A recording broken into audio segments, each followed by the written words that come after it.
اس بنیاد پر پہلے بھی ہمارے بہت سے موضوعات ہیں اور یہ کوشش ہے کہ تمام اکابرین ان کے افکار و نظریات جو ہیں انہیں آگے پھیلایا جائے اور ان پر سیمینارز کا انعقاد کیا جائے۔ اس طرح حضرت مجدد دین و ملت اعلی حضرت امام محمد رضا خان فاضل بریلوی رحمۃ اللہ علیہ کے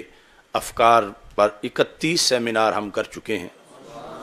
اور 32واں سیمینار انشاءاللہ 1 اکتوبر کو بکی شریف میں ہوگا۔ حضرت مجدد الفیسانی قدس سر العزیز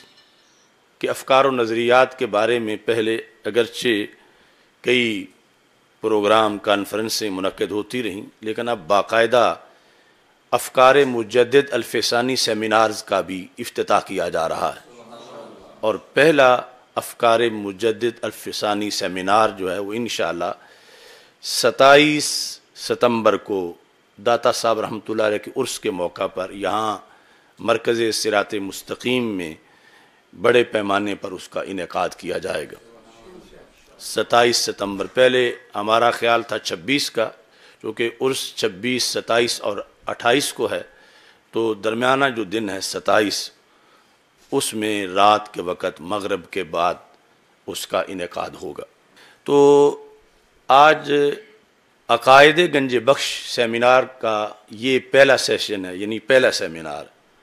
اور ہم عرس سے پہلے 3 سیمینار انشاءاللہ مکمل کریں گے، یعنی دوسرا عقائد گنج بخش سیمینار انشاءاللہ ہم منگل کو منعقد کریں گے اور تیسرا آئندہ جمعے کو انشاءاللہ منعقد کریں گے۔ اور یہ اس لیے ہے کہ داتا صاحب رحمۃ اللہ علیہ کے عرس کے موقع پر کئی ایسے طبقے ہیں جن کا داتا صاحب سے کوئی تعلق ہی نہیں، اور وہ داتا صاحب کے عرس کے اندر شریک ہوتے ہیں۔ ایک تو وہ ڈھول ڈمکوں والا طبقہ ہے، ناچ گانے والا،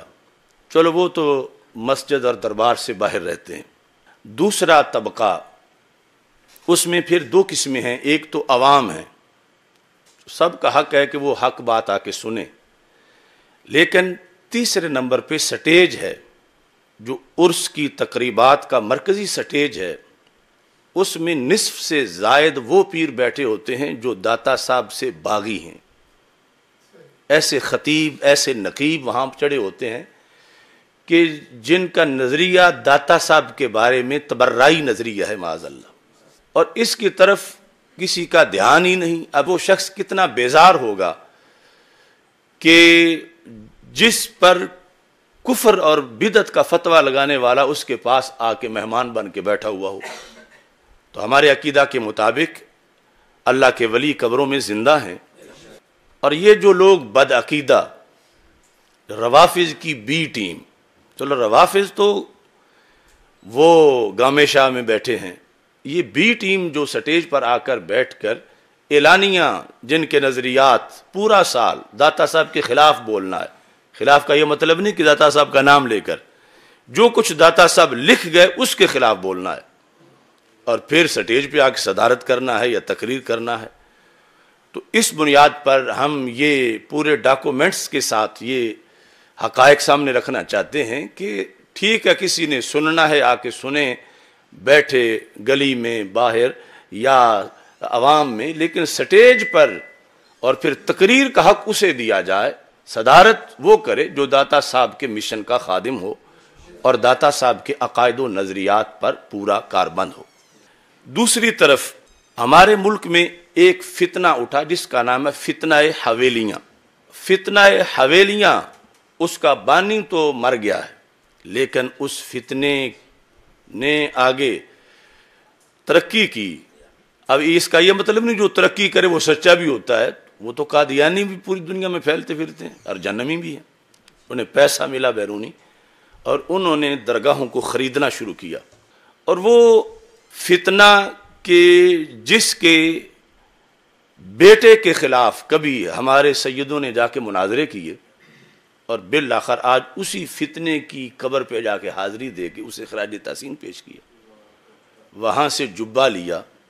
جسے وہ جبہ خلافت کہہ رہے ہیں، اور پھر اس فتنے کی برانچز ہیں، ایک کا نام عبد القادر شاہ ہے، ایک کا نام ریاض شاہ ہے، اور اسی طرح عرفان شاہ اور دوسرے، یہ سارے اس فتنہ حویلیہ کی برانچیز ہیں۔ وہ فتنہ حویلیہ جیسے قرآن و سنت کا باغی تھا، سب سے پہلے انہوں نے بغاوت مجدد دین و ملت اعلی حضرت امام محمد رضا فاضل بریلوی رحمۃ اللہ علیہ سے کی، یہاں تک کہ اس کے ماننے والے نے اس کو اعلی حضرت کہا، اس کا نام ہے محمود شاہ اعلی حضرت کا۔ پھر چلتے چلتے اب تو اس کو مجدد الفسانی بھی کہنے لگے، اور اب جو جنریشن ہے ان کے سامنے اس کا نام اب ہے تحریک عظمت آل و اصحاب رضی اللہ تعالیٰ عنہ۔ یہ جو کچھ پیروں نے مل کر بنائی ہے، اس فتنہ حویلیاں کے مطابق جو تعظیم سادات ہے، جو تعظیم اہل بیت ہے، اور جو عقیدہ رکھنا چاہیے اس فتنہ حویلیاں کے لحاظ سے صحابہ کے بارے میں، اس پر آج یہ سارے پڑھے لکھے کاربند ہو گئے ہیں۔ جب یہ جو عبد القادر شاہ کے پاس جا کے جنہوں نے بیعت کی بیٹھے، یا ریاض شاہ، یا اس کے اور بھی کئی روپ ہیں، یہ سب فکر اعلی حضرت سے ہٹ کر فتنہ حویلیاں پر گئے۔ اور اس پر میں آج یہ ڈاکومنٹس پیش کر کے بتاؤں گا کہ فتنہ حویلیاں نے داتا صاحب کے بارے میں یعنی وہ فکر پیش کی جس کے مطابق داتا صاحب معاذ اللہ تبرعی بنتے ہیں، جس کے مطابق داتا صاحب گستاخ اہل بیت بنتے ہیں، جس کے مطابق یعنی یہ عوامی نقطہ نظر پہ، ورنہ تو داتا صاحب سے پہلے بھی بڑی شخصیات ہیں نا، لیکن عوام کو ایک جو داتا صاحب کی شخصیت کے لحاظ سے ہے تو پھر انہیں پتہ زیادہ چلے گا کہ یہ داتا صاحب کو نہیں چھوڑ رہے۔ داتا صاحب کے بارے میں گستاخ اہل بیت کا نظریہ جن کتابوں میں لکھا ہوا ہے، یہ اصل وہ کتابیں، اور پھر داتا صاحب نے کشف المحجوب میں کیا لکھا ہے، اور پہلے قرآن و سنت میں کیا ہے۔ آج کے سیمینار میں صرف ایک مسئلے پہ بحث ہوگی عقائد گنج بخش میں سے، وہ ہے نکاح سیدہ ام کلثوم رضی اللہ تعالی عنہا۔ نکاح سیدہ ام کلثوم رضی اللہ تعالی عنہا، سیدہ ام کلثوم رضی اللہ تعالی عنہا یہ مولا علی رضی اللہ تعالی عنہ کی صاحبزادی ہیں، اور کسی زوجہ سے نہیں، سیدہ فاطمہ طیبہ طاہرہ رضی اللہ تعالی عنہا سے یہ پیدا ہوئی، اور پھر ان کا نکاح حضرت عمر فاروق رضی اللہ تعالی عنہ کے ساتھ کیا گیا، اور ان سے پھر حضرت زید بن عمر پیدا ہوئے۔ یہ اہل سنت کی 14 صدیوں کی ایک حقیقت ہے۔ روافض تو اس کو مانتے ہی نہیں، چونکہ وہ یہ اگر مان جائیں تو ان کے پورے مذہب پہ چھری چلتی ہے، یعنی وہ تو آپس میں دشمن بنا کے پیش کرتے ہیں، اور انہیں تو مطلب ہے اگر یوں ہوتا کہ حضرت سیدنا عمر رضی اللہ تعالی عنہ کی بیٹی حضرت مولا علی رضی اللہ تعالی عنہ کے عقد نکاح میں ہوتی تو یہ بات بھی ان کے لیے برداشت سے باہر تھی۔ تو اب یہ کہ سیدنا علی رضی اللہ تعالی عنہ کی دختر نیک اختر حضرت عمر رضی اللہ تعالی عنہ کے نکاح میں ہوں، یہ تو ان کے لیے قیامت ہے۔ لیکن ان کے بعض لوگوں نے اس انداز میں تسلیم بھی کیا کہ یہ جبرن کیا گیا معاذ اللہ۔ تیسرا فرقہ ہے فتنہ حویلیاں، جو بظاہر اپنے آپ کو سنی کہتے ہیں، لیکن اہل بیت اطہار رضی اللہ تعالی عنہم کی محبت کا اور تعظیم کا ایک ایسا نظریہ پیش کرتے ہیں کہ جس نظریے کے مطابق جمہور اہل سنت گستاخ بنتے ہیں معاذ اللہ، اور وہ پوری سپورٹ روافض کو جاتی ہے، یعنی روافض کی یہ بی ٹیم ہے،